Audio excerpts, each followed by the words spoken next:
The dog was already sitting when Cole finally saw what he was staring at, and every hair along the ridge of his back had lifted like something in him had decided the whole afternoon was wrong.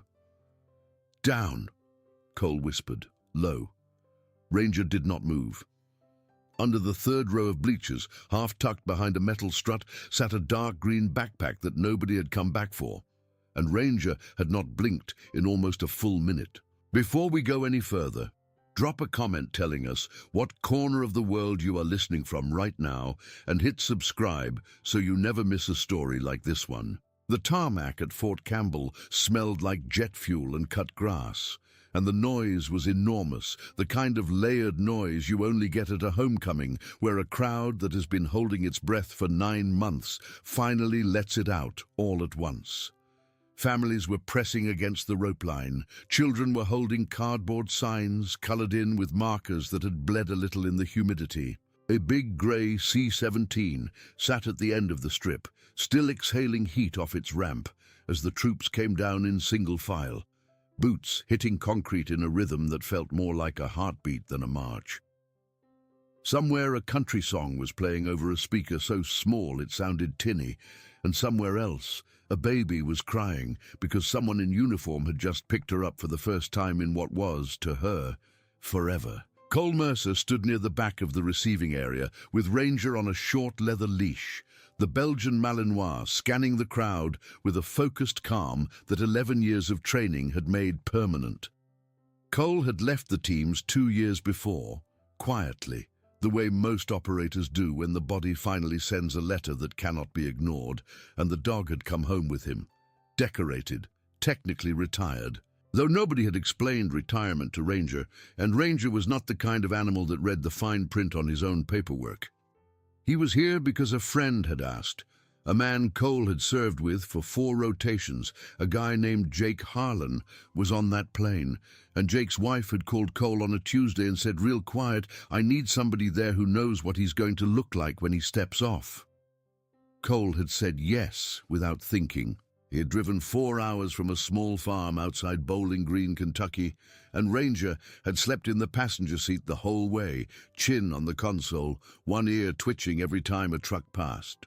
It was Ranger who moved first, not toward the ramp, not toward Jake, who was somewhere in the second wave, still forming up. Ranger cut hard to the left, angling across the receiving area with a compact intensity that made 2 families step out of his way without knowing why, and Cole felt the leash pull tight and did the only thing an old handler ever really does. He trusted the dog. He turned with him. Ranger stopped 10 feet from the base of the bleachers. He sat. He lifted his nose one time, testing something in the air the way a person might taste wine, and then he did the thing that Cole had watched him do maybe 200 times in his career and never once been wrong about. He went completely still, ears forward, weight forward, his whole body a straight line pointing at one place under those bleachers, and his tail did not so much as flick, a trained alert. Cole did not think. He turned in place, scanned the receiving area for the nearest uniform with rank on it, and found a master sergeant standing by a folding table piled with water bottles. Cole moved the way you move when the ground has changed under you, and he already had his old contractor credential out by the time he reached the man. He did not raise his voice. He said, "I need you to look at me and not the dog. That animal is alerting on something under those bleachers. He does not miss. You need to walk your people back from that side of the field calmly right now." The master sergeant was in his mid-40s, thick through the shoulders, grey coming in at the temples. He looked at Cole for exactly 3 seconds, and Cole watched him take in the leash, the dog, the way Cole was holding himself, and then he moved. Cole would remember later how much he respected that. No debate, no what if. Just movement. Within 4 minutes, there was a low murmur of confusion running through the crowd as MPs walked families away from the bleachers with the kind of firm gentleness the army has been practicing since somebody figured out that panic is contagious. Within 7 minutes, EOD was rolling across the tarmac in a small white truck with lights on the top. Within 12 minutes, the whole receiving area on the west side of the field had been quietly cleared, and Cole was standing behind a line of orange cones with Ranger at his heel, watching a man in a heavy suit walk carefully toward the third row of seats. The ceremony had stalled. The C-17 had shut down. The troops who had already come off the ramp were being held on the tarmac in loose formation, told nothing yet, and the crowd behind the rope line had bunched into that low, buzzing kind of nervous quiet that spreads faster than any shouting. Cole heard a woman 2 rows back say, "Is it a drill? Please tell me it is a drill." And heard a man answer, "It is not a drill, honey. That is a real dog." Ranger did not move the whole time. He sat pressed against Cole's left thigh, the way he had been trained to sit for hours if he had to, and only the small motion of his ribs told anybody he was even breathing. Cole rested one hand lightly on the dome of the dog's head and did not squeeze. He waited. He had done a lot of waiting in his life. He was good at it. The man in the suit spent almost 20 minutes at the bleachers, and when he finally straightened up and turned and lifted one gloved hand in a slow, all-clear gesture, Cole felt something in his chest let go that he had not realized he had been holding on to. The master sergeant walked back across the field, and there was something odd in his face. It was not the relief Cole had expected. It was something quieter and more complicated. The man reached him and stopped and lowered his voice. "It is not a device," he said, "not even close. But I think you had better come look at what it is, because it is going to matter to somebody, and I have a feeling that somebody might be you." Cole followed him under the bleachers. EOD had laid out the contents of the backpack on a clean sheet of white plastic on the ground, the way you would lay out evidence, and the technician who had done it stepped aside without being asked. Cole crouched down. Ranger sat beside him and did not look at the objects at all. Ranger was looking at Cole. There were 4 things on the plastic sheet. A pair of dog tags on a beaded chain, dulled by time. The kind of dull that only comes from being carried against skin for years and then held in a drawer for years after that. A small photograph in a sealed plastic bag, curling at the corners, showing a young man in desert utilities kneeling next to a much younger Belgian Malinois in a training yard somewhere hot. A nylon collar, dark green with black stitching, worn thin along the buckle where a working dog had strained against it 10,000 times, and hanging from that collar was a metal tag that had been polished by hand at some point in the last 5 years, and the tag read, in block letters, RANGER, and a folded envelope of heavy cream paper addressed in a careful, slightly cramped handwriting that Cole had never seen before. The envelope was addressed to whoever Ranger finds. Cole picked up the tags first. He turned them over. His mouth had gone dry in a way he had not felt in years, not since a certain compound in a certain valley on a certain night that he did not think about anymore. The name stamped into the metal was one he already knew. Kowalski, Brian D. Petty Officer First Class, blood type O positive, Roman Catholic. A social security number he did not read because he did not need to. Brian Kowalski had been Ranger's first handler.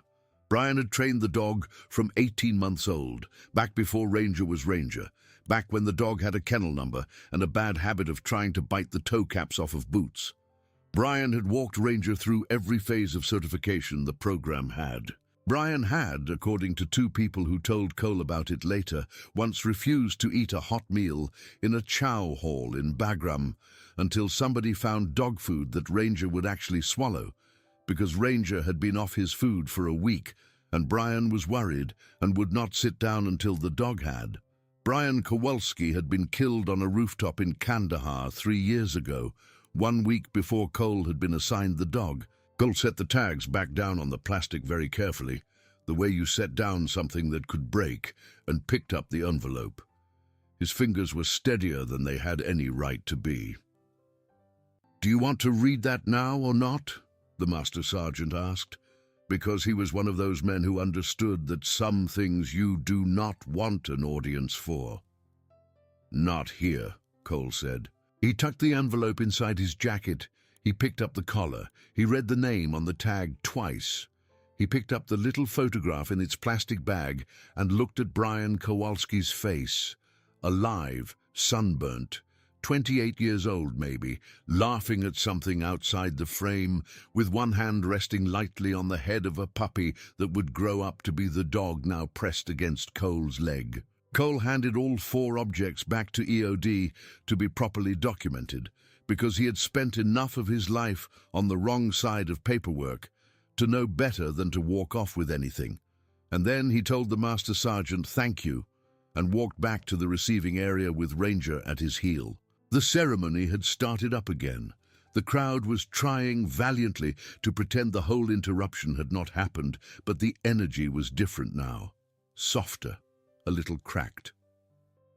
Jake Harlan came down the ramp in the second wave, saw Cole from 30 yards away, and stopped in the middle of the tarmac for a full 3 seconds before somebody bumped him from behind and he remembered to keep walking. When Jake finally got to him and pulled him into a rough hug that smelled like a 9-month rotation, an airplane recycled air, all Jake said was, "I heard what your dog just did. I heard." Cole said, "You get with your family. I will be here." He waited another 40 minutes, standing near the parking lot fence until the crowd had thinned to the last few clumps of people who did not want to leave yet, the way people never quite want to leave a place where something big just happened. He had made himself a small mission. Brian's letter had said, in the corner of the envelope, in that same cramped handwriting, "Please try to find her." He had not read the letter yet, but he had read that. He worked the crowd carefully, scanning faces, looking for a woman he had only seen once in a photograph on Brian's memorial page 3 years ago, when Cole had been handed a leash and a folder and told, "This is your dog now. Read up on him. He does not respond well to strangers." He found her by the fence line, standing alone, a small folded American flag in both her hands. She was looking out at the row of family cars pulling away, not at the tarmac at all, as if she had learned somewhere along the way that watching people leave was easier than watching people arrive. Beside her stood a boy who could not have been more than 9 years old, dark hair, dark eyes, wearing a jacket a little too big for him, holding the strap of a small blue backpack of his own. The boy's face was so composed that it hurt to look at. She had the stillness of someone who had learned to live inside a very particular kind of quiet. Cole had seen that stillness before, on other women, in other parking lots, after other flights. He recognized it the way you recognize a song you have not heard in a long time. Ranger reached her first. Cole had let the leash go slack on purpose. The dog walked the last few feet slowly, without any of his usual working intensity, and then he pressed the side of his head against her knee and held completely still. Sandra Kowalski did not look down at first. Her hand found the back of Ranger's neck, the way a person's hand finds a light switch in a room they have lived in for years, without looking, without thinking. She closed her eyes for a moment. Just a moment. Her son Noah looked up at Cole, and there was something in the boy's expression that was so old for 9 that Cole had to remind himself to breathe evenly. "You must be Cole," Sandra said, before Cole had said a word. Cole was not sure right then what surprised him more, that she knew his name, or that when she finally opened her eyes and looked at him, they were dry and steady, and she looked like a woman who had been rehearsing this moment for a long time without ever really believing it would come. "Yes, ma'am," Cole said. "Brian said someone would come one day. He did not say when. He said it might not be who he thought it would be. He said the dog would decide." She looked down at Ranger, and her hand tightened just once in the fur at the top of his neck. "He said I would know when it happened." Cole took the envelope out of his jacket. His hands were suddenly heavier than they had been 30 minutes ago. He said, "This was in a bag under the bleachers. My dog found it.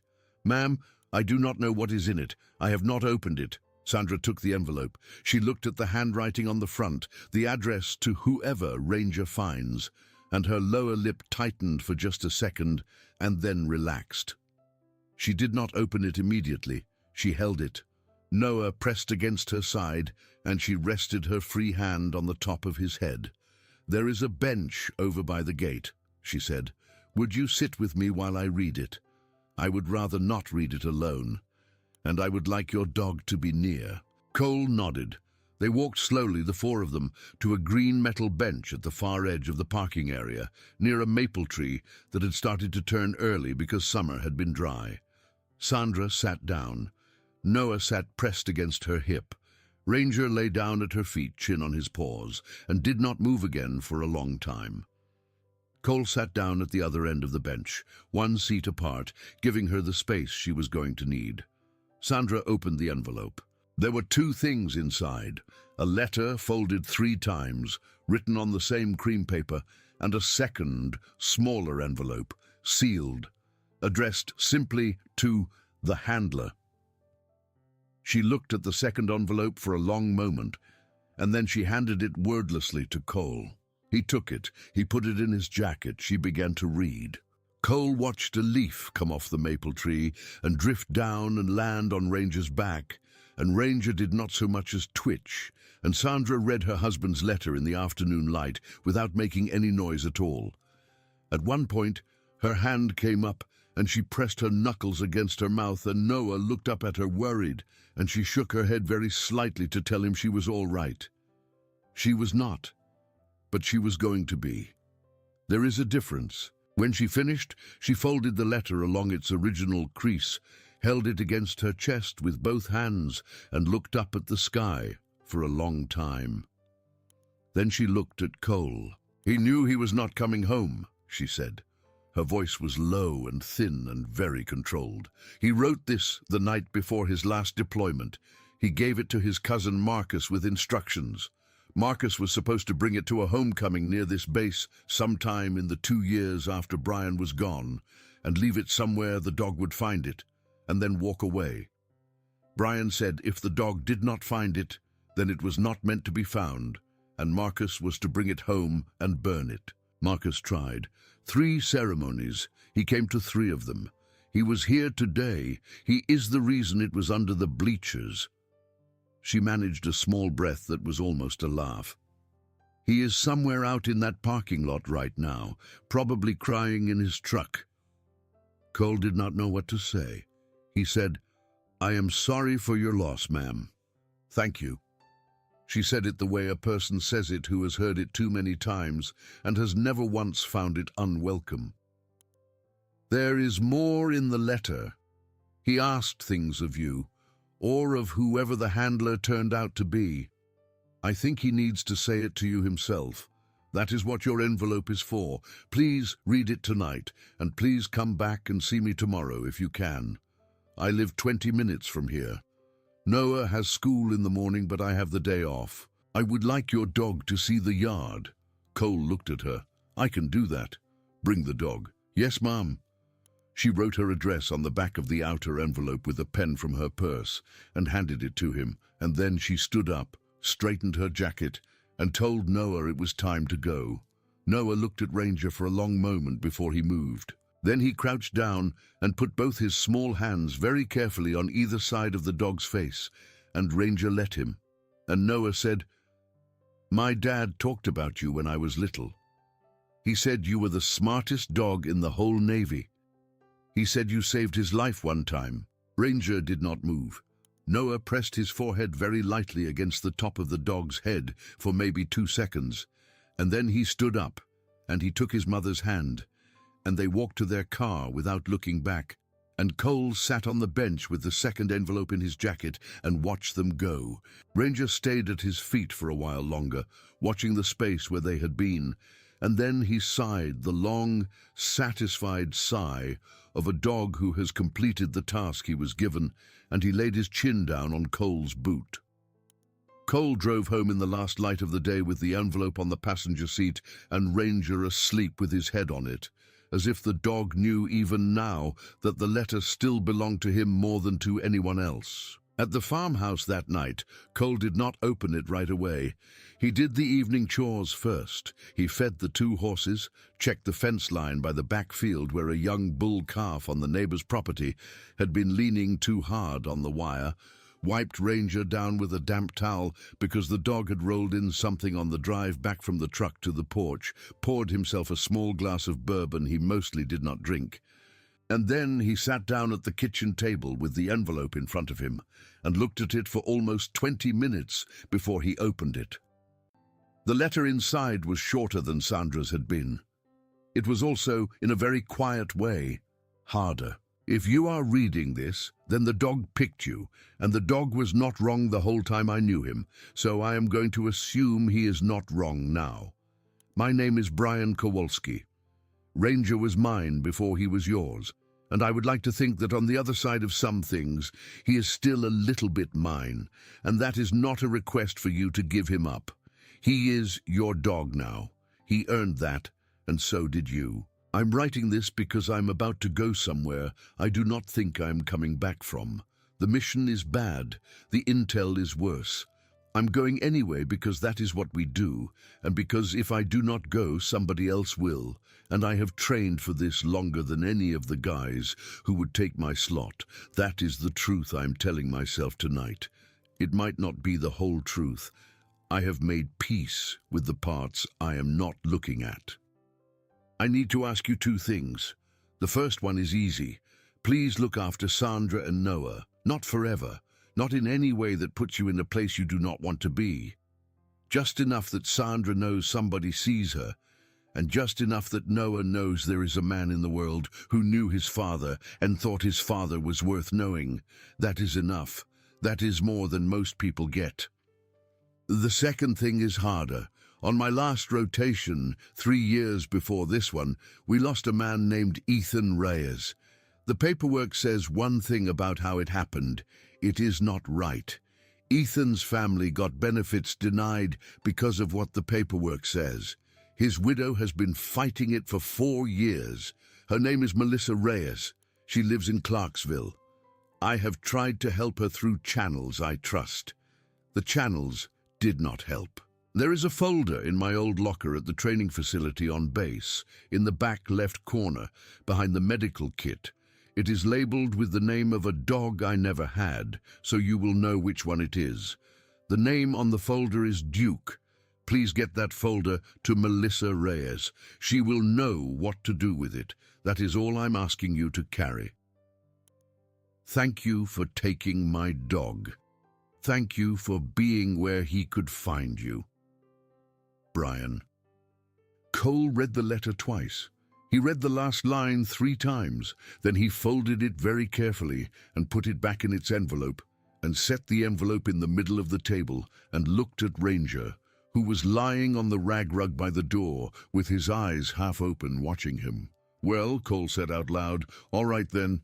The next morning he drove out to Sandra Kowalski's house with Ranger in the passenger seat, a bag of dog biscuits on the floorboard, and a plan that was maybe half a plan and mostly a promise. Sandra lived in a small, clapboard house on a cul-de-sac in a neighborhood where every 3rd mailbox had an American flag decal on it. The lawn was neat. The porch had a swing on it. There was a rope tied around the trunk of the oak tree in the front yard, worn smooth in a wide belt where a dog had clearly once been staked out on long summer afternoons, and Cole registered that and did not comment on it. Noah was already at school. Sandra was on the porch when Cole pulled in, a mug of coffee in her hands, and she came down the steps and did not hesitate. She crouched down and greeted Ranger the way you greet an old family member, both hands, cheek pressed briefly against his shoulder, and Ranger leaned into her the way he almost never leaned into anyone. They sat on the porch swing, Cole at one end, Sandra at the other. Ranger lay across the top step, guarding the way he had done at 100 other doorways in his life. Sandra held her coffee in both hands. "Read yours?" she asked. "I did." "He asked you about Ethan Reyes?" "He did." Sandra was quiet for a while. Then she said, The Navy told me Brian died in a training accident. That is what it says on the paperwork. That is what it says on the pension. There was no training accident. Brian died on a rooftop in Kandahar, on an operation the Navy does not want on any piece of paper anybody can look at. That means Brian is a training accident. That means I get a fraction of what I should have gotten. That means Noah does not qualify for the school benefit he should qualify for. It means I have been working 2 jobs for 3 years, and this house has a lien on it that I am 18 months from losing to. Brian knew all of that would happen. That is not why he was fighting. He was fighting because Ethan Reyes had it worse. Ethan's widow has 3 kids. Their paperwork got denied entirely. She got nothing. Nothing at all. Brian said no. Cole set his hands flat on his knees, the folder in his locker. Brian was building a case. He knew people. He talked to people. He kept records the Navy did not want him to keep. He knew what he was doing was going to cost him, professionally, and he did not care. He was that kind of man. She smiled at the coffee in her hands, and it was a small, private smile that was not for Cole. He was that kind of pain in the neck. Sandra, Cole said, his locker is going to be long gone. He has been dead 3 years. His locker is not gone. I know that for a fact. She turned her head and looked at Cole directly. Her eyes were clear. A friend of Brian's at the base has been keeping it, very quietly. Brian told him to. Brian told him not to give the contents to anybody unless the person came with word from the dog. He said, and I quote, "The day my dog finds his way to Sandra is the day you hand it over." His friend's name is Master Sergeant Ray Vance. He was at the ceremony yesterday. He's the man who cleared the bleachers for you. Cole felt the whole afternoon of the previous day settle sideways in his head and then click back into place in a new shape. He said, "Of course he was." Ray thought it was going to be Marcus who brought the letter. He did not know who was going to be with him. Nobody did. Brian had been very careful to keep it loose. When Ray saw your dog make the alert, he knew what was happening. He said it took him about 90 seconds to piece it together. He said he almost laughed. He said Brian would have loved it. Ranger has a sense of timing. So did Brian. They sat for a while. A blue jay came down and landed on the porch railing and gave Ranger a long, insulting look, and Ranger did not condescend to notice. "I would like to help you," Cole said, "with the case, with whatever the folder turns out to be, with Melissa Reyes, with Noah, however I can. I know it is not what you asked for. It is what I am offering." Sandra looked at him for a long time. "You are aware," she said finally, "that this is not a small thing. If Brian's folder has what Brian thought it had, and you take it where it has to go, you are going to make enemies inside institutions that do not lose gracefully." "I know."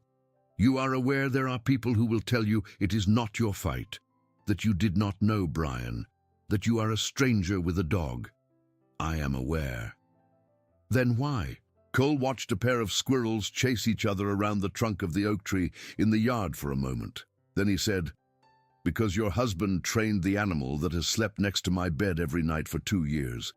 Because that animal took me through the worst year of my life and did not ask me for a thing except a walk in the morning and a scratch behind the ears at night. Because your husband is the reason I have that dog. And because the man asked me in a letter to do a thing that is decent. That is enough reason for me." Sandra nodded once. "All right, I will call Ray. He will meet you tomorrow at the training facility. He will hand you the folder. Do not open it in your truck. Take it home. Read it at a table. And when you are done reading it, if you still feel the way you feel right now, then we will figure out what to do next together, because that folder does not belong to any one of us alone. Understood?" "Cole." She waited until he looked at her. "One more thing. Noah has been having a hard time. He gets in fights at school about his father. Other boys say things. It has been happening for a year. His teacher called me last week. He hit a boy in the mouth on Friday. It is not who he is. It is who this whole thing is making him. I would like it very much if you would come by sometimes. Not because you have to. Not because Brian asked. Because Noah could use a man who is not sorry for him. Cole said, "Yes, ma'am." He drove home in the middle of the day with the sunlight coming in through the windshield and Ranger snoring lightly on the passenger seat, and he did not think about anything in particular. He thought about fence lines. He thought about the price of feed. He thought about the way the light hit the barn roof at a certain hour. He did not think about Kandahar or rooftops or folders that were going to make enemies inside institutions that did not lose gracefully. That night he made dinner. He fed the dog. He did the dishes.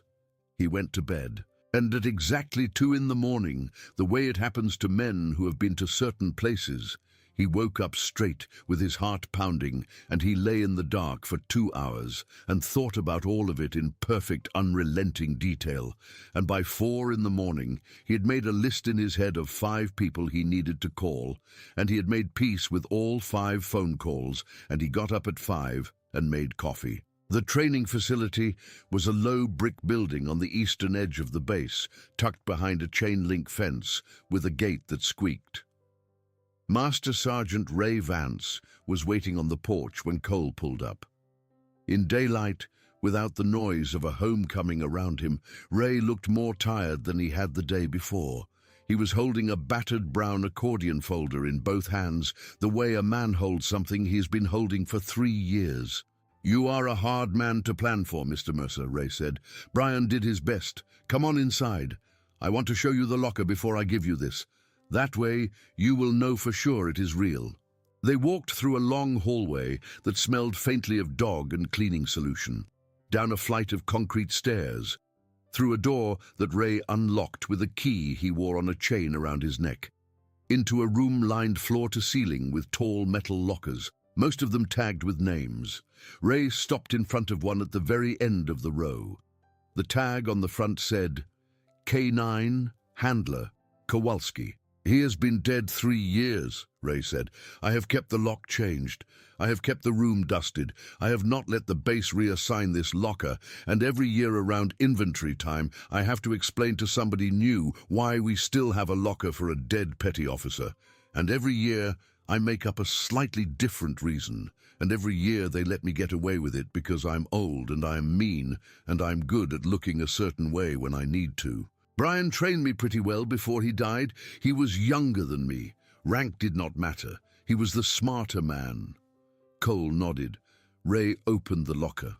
There was almost nothing in it. A folded uniform on a hanger, a pair of boots on the floor, dust-free.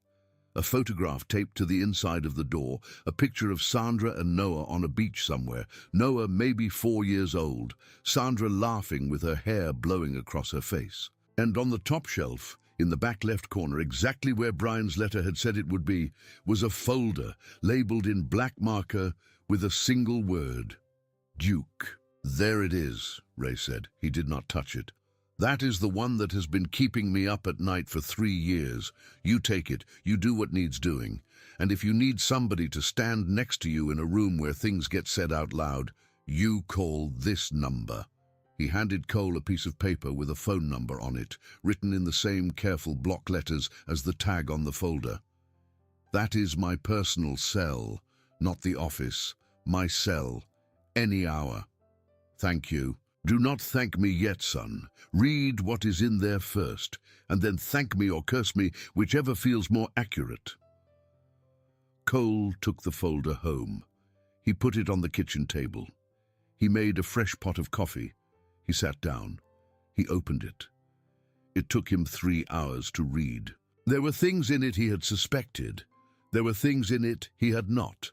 There was an after-action report from an operation that had officially never happened, signed by 4 men, one of whom was Brian Kowalski, and there was a second, later after-action report on the same operation, signed by 3 of those same 4 men, and those 2 reports did not agree with each other in any meaningful way. There was a photocopy of a medical examiner's report on the body of Petty Officer Ethan Reyes, 26 years old, that did not match the cause of death listed on his death certificate. There was a handwritten timeline of the last 11 days of Ethan Reyes's life. There was a letter from Melissa Reyes to the Board of Veterans' Appeals, dated 18 months ago. Denied. There was a letter from her lawyer to the same board, dated 10 months ago. Denied. There were photographs of Melissa Reyes's 3 children, ages 9, 6, and 4, standing in front of a house with a foreclosure notice taped to the door. The house was in Clarksville, Tennessee. The date on the notice was 4 months ago. At the very bottom of the folder was a single yellow legal pad, and on the top page of the legal pad, in Brian Kowalski's cramped handwriting, was a list of 6 names. 4 of the names were officers currently on active duty. 1 name was a civilian who worked in the Department of Defense. 1 name was a member of Congress. Next to each name was a note in the same handwriting indicating what each person had done or failed to do and when. Cole closed the folder. He put both hands flat on the kitchen table. He looked at Ranger, who was watching him from the rag rug. "Yeah," Cole said. "Okay, I hear you, Brian." He picked up the phone and called Sandra.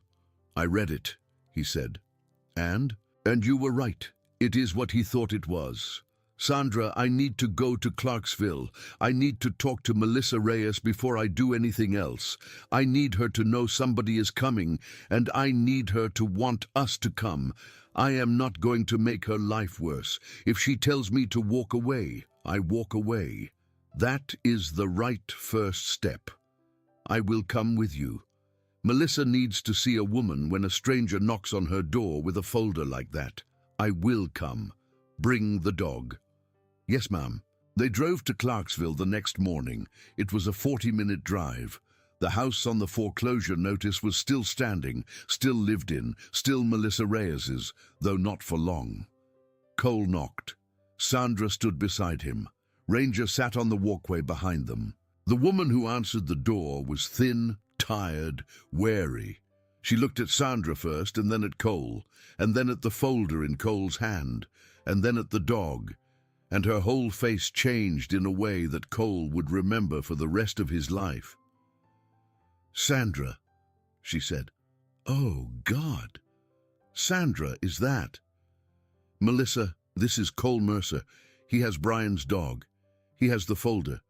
Brian left it in a place where the dog would find it. It happened 3 days ago. Can we come in?"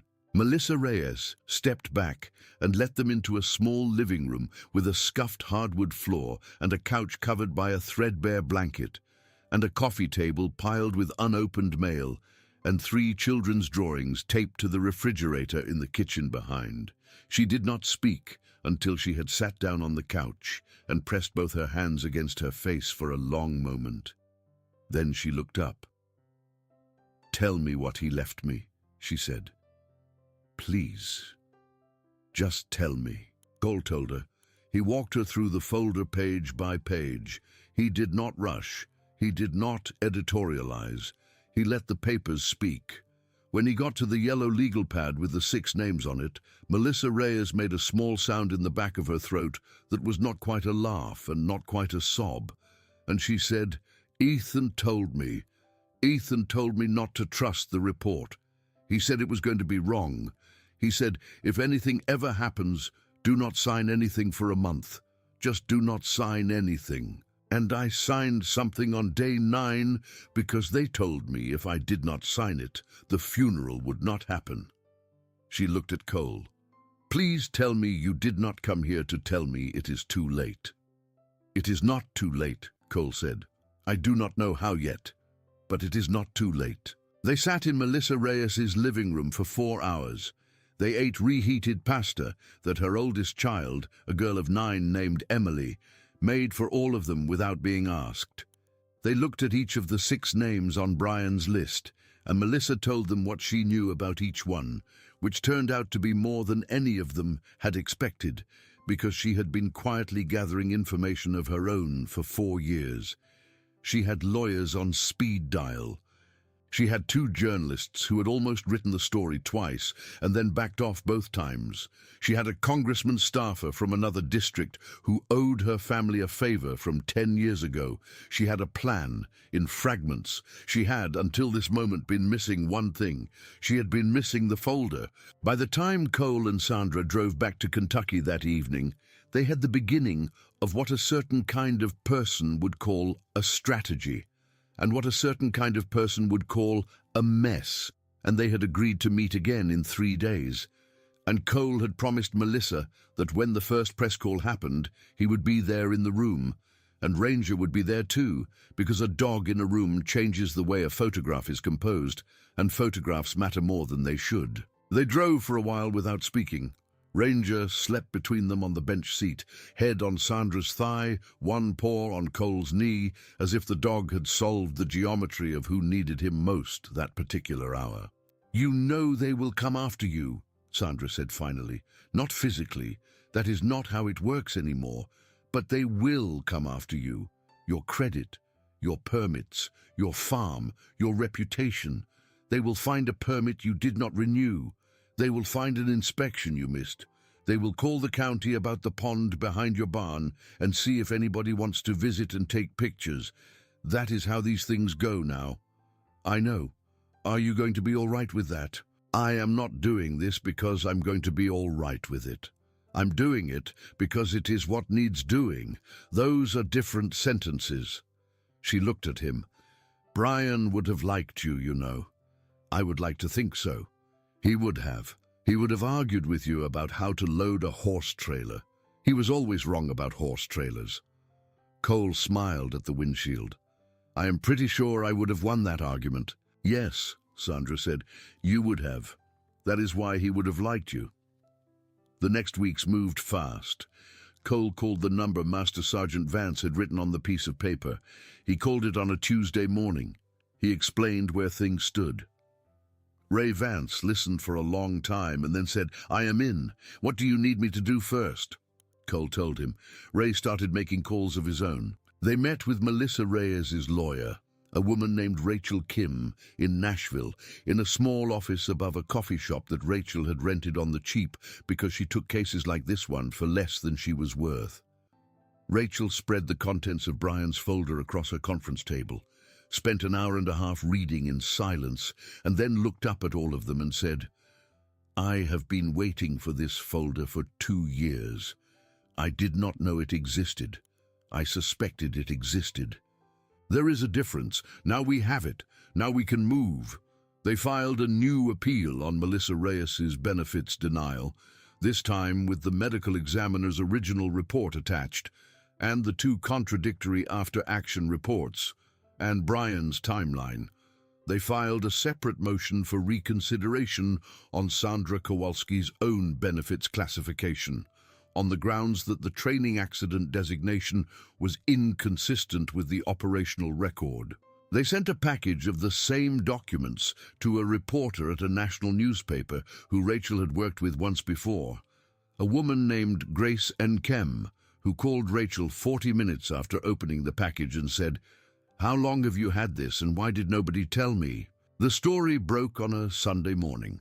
A long piece, front page of the newspaper's national section, with a careful, sober, documented account of 2 operations, 2 deaths, 2 widows, 4 years of denied appeals, and 1 folder that had come out of a Navy locker 3 years after the man who packed it had died on a rooftop in Kandahar.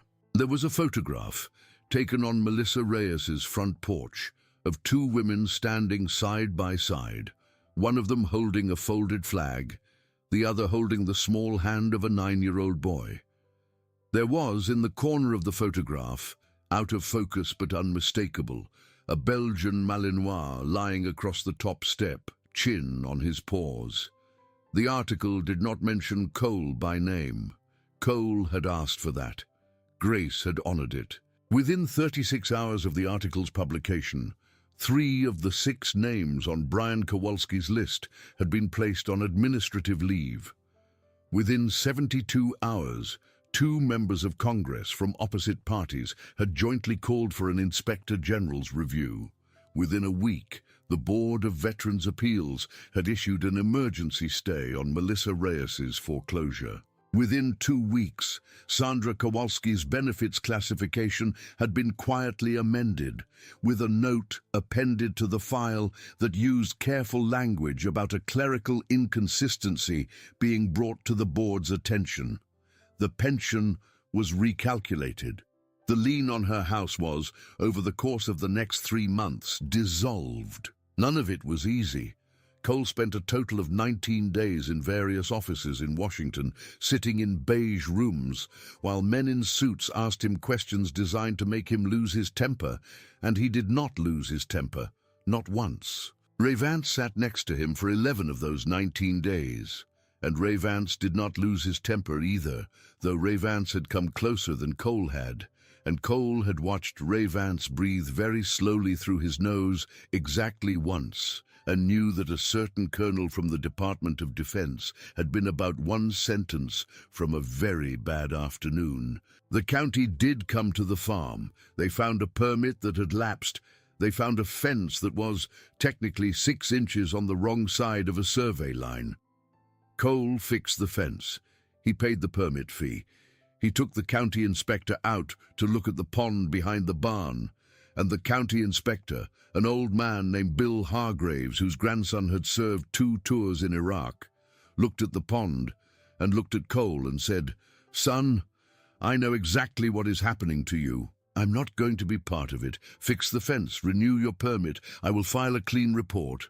Cole fixed the fence and renewed the permit, and Bill Hargraves filed a clean report, and that was the end of that piece of it. There were harder pieces. There was an anonymous letter that came in the mail 3 weeks after the article ran, warning Cole in vague terms to reconsider his choices. Cole took it to Rachel Kim, and Rachel Kim took it to the FBI, and it turned out to have been sent by a bored 22-year-old on the internet who had read the article and disagreed with it, and nothing came of it. There was a night, a month in, when Cole came home to find that someone had painted a very ugly word on the side of his barn, and Cole spent the next morning painting over it and did not tell Sandra about it because Sandra had enough on her. There was one afternoon in early October when Cole picked Noah up from school because Sandra had a doctor's appointment. Noah came out of the building with a black eye and a torn shirt and a look on his face that said he had won the fight and hated that he had won it. Cole did not say anything. He drove Noah to a diner. He bought Noah a milkshake. He watched Noah stare at the milkshake for a while. Finally, Noah said, "They said my dad was a coward. They said he got what he deserved. They said the newspaper article was a lie." Cole said, "How did you leave the boy who said it? He is going to be okay." "Then that is a good day's work. Drink your milkshake." Noah drank his milkshake. After a while, he said, "Do you think my dad would be mad at me for fighting?" Cole thought about it for a long time. "Your father," he said, "would have been mad at you for the first 10 seconds, and then he would have taken you to a diner and bought you a milkshake. That is what you are doing." "That is what I am doing." Noah looked at him. Something in the boy's face settled. He said, "Can I come to your farm this weekend? My mom said I could help with the horses if you would let me." "Come Saturday morning. Bring boots." "I do not have boots." "You have my old boots. I will drop them off tonight."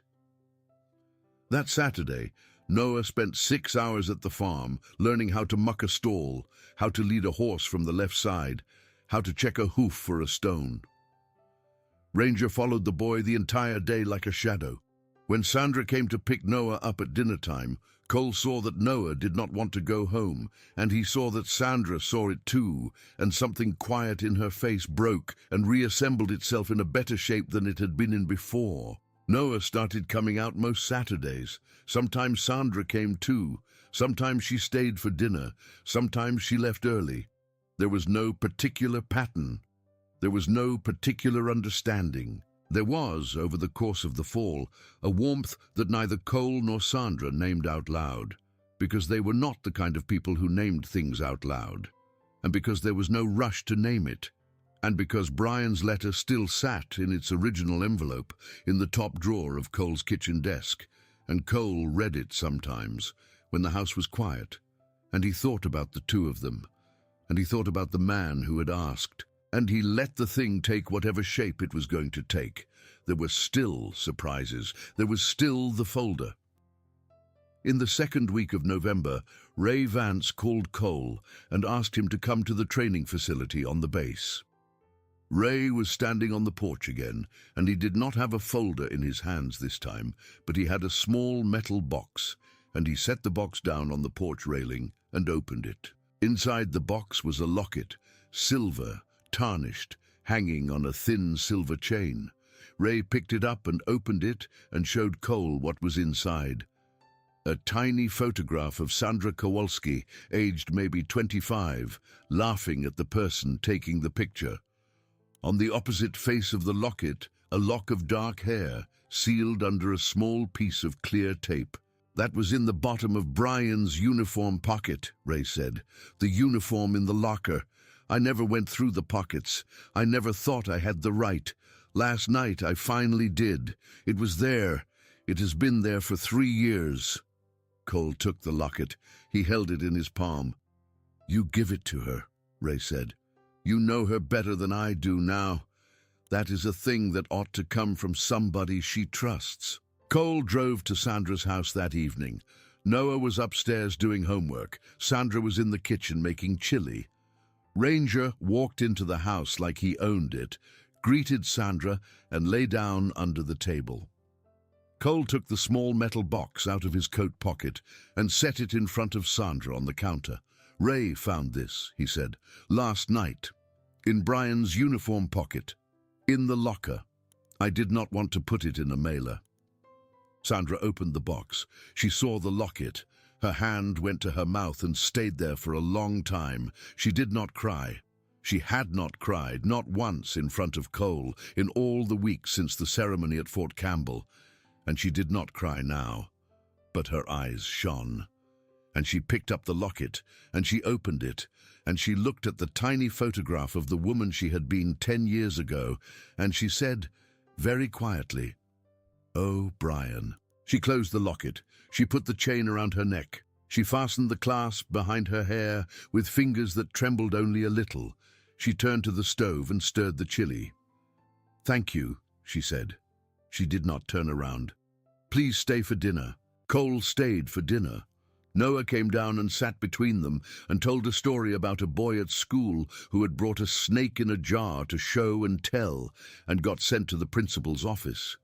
Sandra laughed. It was the first time Cole had heard her laugh out loud. It was a good sound. The Inspector General's report came out in the first week of December. It confirmed everything Brian Kowalski had documented. It named all 6 of the people on his list. 2 of them resigned before the report was even released. 1 of them was demoted. 1 of them was quietly reassigned. 1 of them, the civilian at the Department of Defense, was indicted on federal charges 4 months later. 1 of them, the member of Congress, lost his seat in the following election by a margin so wide it made the national news. Melissa Reyes received a check from the Department of Veterans Affairs, backdated 4 years, for the full amount she should have received all along, plus interest. She used part of the money to pay off the mortgage on the house in Clarksville. She used part of it to set up college funds for her 3 children. She used part of it to fly out to Kentucky for Thanksgiving, and she and her kids spent the holiday at Sandra's house with Cole and Noah and Ray Vance, and there were 9 people around a table built for 6, and the chili was excellent and the pie was passable, and Ranger got a piece of turkey that he did not have to work for. Sandra's house was hers again. The lien was gone, the pension was correct. Noah started tutoring after school and his grades came up. He got in 1 more fight in February, and this time it was because another boy had called Cole a name, and Sandra told Cole about it that night on the phone, and Cole listened and did not say anything for a while, and then he said, "Well, I guess that means we are family now." Sandra said, I guess it does. They did not talk for a while after that.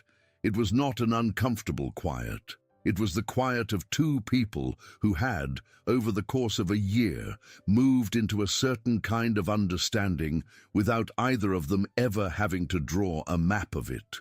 In the spring, the base held a small ceremony. It was not on the tarmac. It was in a small chapel on the far side of the base. Master Sergeant Ray Vance was there. So was Rachel Kim. So were Melissa Reyes and her 3 children. So were Sandra and Noah. So was Cole. There was a plaque. It was small. It was mounted on the wall inside the training facility, next to the door of the room where the lockers stood. It read, in simple letters, "In memory of Petty Officer First Class Brian D. Kowalski, U.S. Navy. He never came home. His work did." And Cole stood at the back, with Ranger sitting at his heel. When it came time for people to say a few words, he did not say anything, because he had never been much for saying things at ceremonies, and because he could see that Sandra was going to say the thing that needed saying. Sandra stood in front of the plaque, with Noah pressed against her side, and one hand resting on the silver locket at her throat, and she said, very simply, "My husband trusted a dog to carry something he did not get the chance to finish. And the dog, as always, did not let him down. And the man who was holding the leash, as it turned out, also did not let him down. My husband was a good judge of characters. I am not surprised that turned out to be true even after he was gone." She stopped. She looked at Cole. She looked at Ranger. She smiled the small, private smile that Cole had seen on her porch on the second day. "Thank you, all of you, for being here. Brian would have said it was too much fuss. Brian was wrong about a lot of things." There was quiet, warm laughter. There were handshakes. There was a small reception with coffee and store-bought cookies. Nobody stayed long. Cole walked out of the chapel with Ranger at his heel and Sandra at his side and Noah walking 3 steps ahead. And they crossed a small strip of parking lot toward the pickup truck, and it was the kind of April afternoon that smells like something starting. The sky was a very clean blue. There was a light wind coming out of the south. There was, in the distance, a plane taking off from the base airstrip, and Ranger did not lift his head to look at it, because Ranger had stopped needing to check every airplane a long time ago now. At the truck, Sandra stopped and turned. She looked back across the parking lot to the little chapel one more time. She said, "The first time I saw you, you were standing behind an orange cone in the middle of a homecoming, and I did not know who you were. I did not know who I was going to be either," Cole said. "I think Brian did. I think he had a hunch." She nodded once and got in the truck. Noah climbed in behind her. Ranger jumped into the back seat and put his chin on the console between the 2 front seats, and Cole started the engine. He looked out the windshield. He looked at the chapel one more time. He thought about a dog who had walked hard left toward the bleachers on a hot September afternoon when everybody else was watching a ramp come down. He thought about a folder in a locker in a basement, kept dust-free for 3 years, by a master sergeant who was old and mean and good at looking a certain way when he needed to. He thought about a widow in Clarksville who had refused to sign anything until day 9 because a young man on a rooftop in Kandahar had told her not to. He thought about a boy who was learning to lead a horse from the left side because a father who had never met him had in his last week on Earth quietly arranged for it to be possible. He thought about Brian Kowalski, whose face he had never seen except in a photograph curling at the corners inside a plastic bag under some bleachers, and Brian Kowalski's voice, which he had heard exactly once, and only in his head, when he read a letter at a kitchen table on a night when the whole world had felt like it was tilting. He put the truck in gear. "Where to?" he asked. Sandra looked at him. "Home," she said. "If that is all right with you." Cole said, "That is all right with me." He drove them out of the base and onto the county road and through the long, slow curves that led back to the little clapboard house on the cul-de-sac.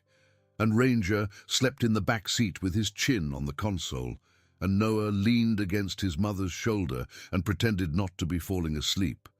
And the sun moved slowly across the hood of the truck, and none of them said anything for a long time, because there was nothing that needed saying. At the house, Sandra unlocked the front door, and Noah went inside to change, and Ranger walked straight to the rag rug in the living room, where he had, over the course of a winter, worn a small, dog-shaped depression into the pile. And he lay down on it with a long, satisfied sigh, and he closed his eyes. Cole stood on the porch. Sandra came out and stood next to him. The two of them watched the light change on the oak tree in the yard, where a rope was still tied around the trunk in a wide, smooth belt worn by a dog that had once been staked out there on long summer afternoons, when he was young and green, and belonged to a young man named Brian Kowalski, who had, in his last letter, asked a stranger to look after two people he had never gotten to say goodbye to. Ranger, wherever he ended up, whoever held his leash, would eventually be brought to one of these ceremonies. Brian had believed that. Brian had been right. If this story moved you at all, please leave a comment sharing what you are taking away from it, drop a like so more people can find it, and subscribe so you can be here for the next one, because there are more stories like this waiting to be told, and there are more good dogs, and more good men, and more small acts of loyalty that, in the end, turn out to be the only things any of us really leave behind.